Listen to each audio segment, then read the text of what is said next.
Bonjour, je te retrouve avec beaucoup de joie. Mais oui, Dieu nous permet une fois de plus de retourner dans les Saintes Écritures, la parole qui nous conduit dans la vérité, qui nous présente notre Créateur et surtout permet à celles et ceux qui veulent être sauvés un jour de trouver le chemin qui conduit à la vie éternelle. Aujourd'hui, nous voyons « Ne craignez pas ». C'est une bonne nouvelle d'avoir la Bible. Cet ouvrage qui permet à celles et ceux qui succombent sous le poids de fardeau de jeter un regard vers Jésus, le Créateur, celui qui permet aux uns et aux autres d'avancer. Juste avant de voir ce thème, ne craignez pas, implorons la présence de Dieu parmi nous. Notre Seigneur et notre Dieu, grande est notre joie,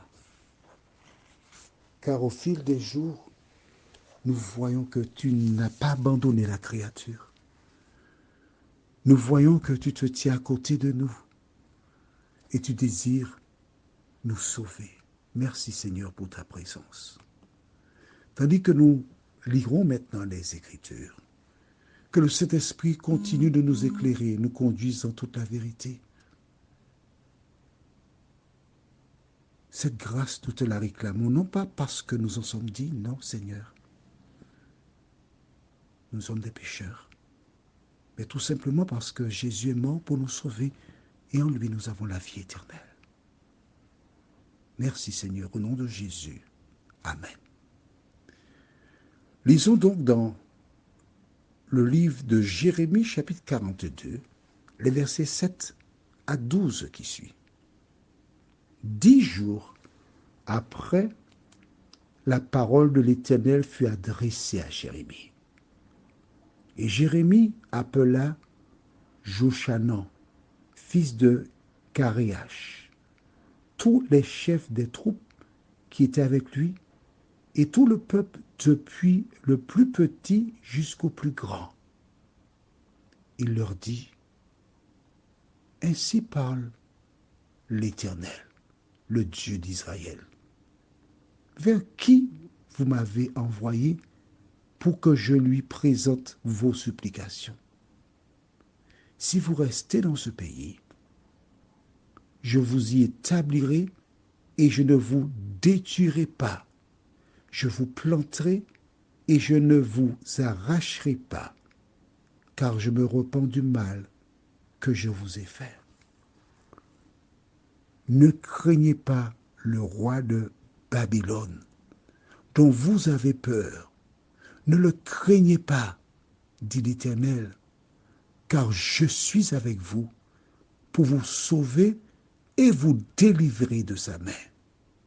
Je lui inspirerai de la compassion pour vous, et il aura pitié de vous, et il vous laissera demeurer dans votre pays.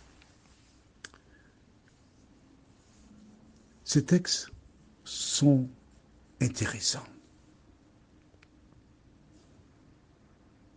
Ils nous révèlent que tous les hommes agissent selon la volonté de Dieu. Je t'explique. Quand Dieu envoya Israël vers la terre promise, Canaan, ce peuple avait une mission. Ils étaient censés être les ambassadeurs de l'Éternel. Qu'est-ce qu'un ambassadeur? Quelqu'un qui représente une nation. Il devait représenter Dieu, la loi de Dieu, les principes divins. Le diable sachant, il les a piégés. Comment? Eh bien, tout simplement, en permettant qu'il ait contact avec d'autres nations, qu'il se tourne vers d'autres dieux, qui est les idoles des autres dieux. Et comment faisait-il? Tout simplement par le biais des femmes. Rappelle-toi, lorsque Jézabel, cette femme païenne qui adorait Baal, est arrivée en Israël, elle épousa Akab, le roi Akab, eh bien, elle joua dans sa tête tant et si bien que les sacrificateurs de l'Éternel étaient chassés, mis à mort, remplacés par les prophètes de Baal pendant un moment. Mais Dieu interviendra. Il envoya Élie. Et tout au long de l'histoire du peuple d'Israël, ils avaient coutume de se tourner vers les dieux étrangers. Alors, quand ils se détournaient de Dieu, l'Éternel utilisait les nations païennes pour les châtier. Voilà pourquoi Cyrus, Nebuchadnezzar et d'autres rois ont emmené des Israélites en exil. Les Syriens aussi. Toutes les fois que le peuple se ressaisissait et demandait à Dieu d'intervenir, l'Éternel leur accordait la liberté. Voilà donc pourquoi, quand Jésus vint, c'est parce qu'ils avaient erré. C'est une parenthèse que j'ouvrais, d'accord? Les Romains dominaient sur les Hébreux. Ils voulurent faire de Jésus un Messie pour les délivrer des Romains. Parce qu'ils étaient habitués à ce fonctionnement. Chaque fois que une nation venait dominer sur eux, Dieu se suscitait un libérateur. Alors ils voulaient que Jésus soit leur libérateur.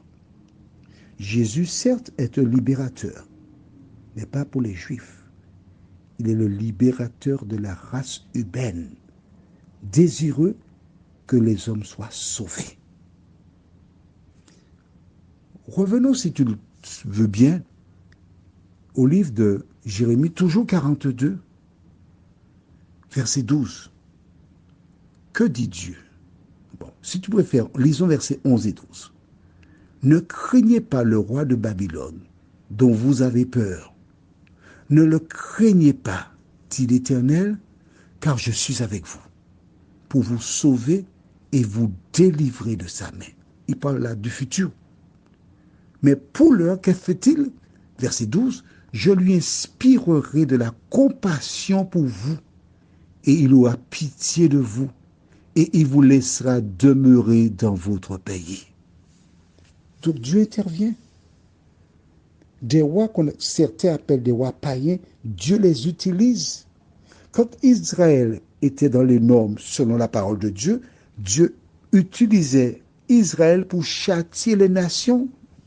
Mais quand Israël se laissait avoir et suivait les pratiques des nations, Dieu utilisait les nations pour les ramener dans le droit chemin. Dieu n'a jamais favorisé Israël. Quand il fallait les châtier, Cyrus, Nebuchadnezzar. Prions. Seigneur, nous sommes heureux que toi, notre Créateur, tu ne fais pas d'acception de personne. Ta loi, tes principes sont d'actualité, toujours. De nous aider, ô Éternel, jour après jour, à nous rappeler que tu as horreur de la transgression de ta loi, du péché. Notre devoir, c'est de reconnaître nos erreurs et, par ta grâce, nous relever et avancer avec toi. Merci pour ta présence. Merci pour ton amour. Merci pour ta protection. Merci de nous garder. Nous t'avons prié au nom de Jésus pour ta gloire éternelle. Amen. Que l'Éternel continue de te faire du bien. Et si telle est sa volonté, que nous puissions nous retrouver demain, si nous sommes en vie. Bonne journée à toi.